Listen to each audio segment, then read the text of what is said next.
corre, sale para Holanda, para baixar-se pantomina na Holanda. Nós awako den passado, gabinete AFP, e gabinete de AFP, habem com diferentes tipos de fundo. Awe, viaja mais, nós sigue escuta com o senhor Eyman, quer vir com o Social Cultural Plan Bureau, caminha com o que de uma maneira de fundo.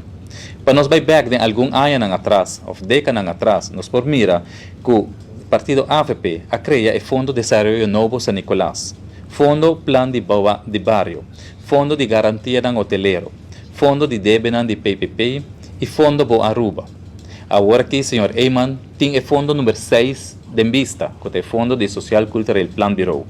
Paquico, no momento que o senhor Eyman atende que o governo de Aruba tem assinado surplus e o governo de Aruba mesmo vai pagar mais na Holanda, ela tem a brilhante ideia para vir com corre, sale para Holanda para baixar-se pantomina na Holanda, caminha que quer criar fundo novo, caminha que quer vir com Social Cultural Plan Bureau,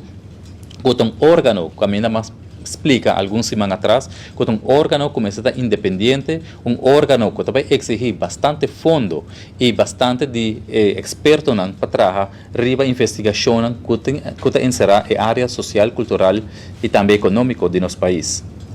Nós também que diferente de pessoas que caminham com o senhor Eyman Abebshita, entre outros o senhor Donner, avise que o plano aqui de Social Cultural Plan Bureau para Aruba,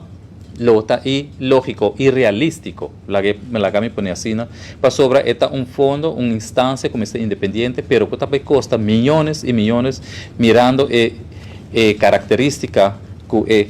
órgão aqui me certinho. Se na Aruba mesmo, senhor Eyman, não tem em conta que o CBS, que o Raad van Advies, que o Algemene Rekenkamer, agora que implementar Social Cultural Plan Bureau.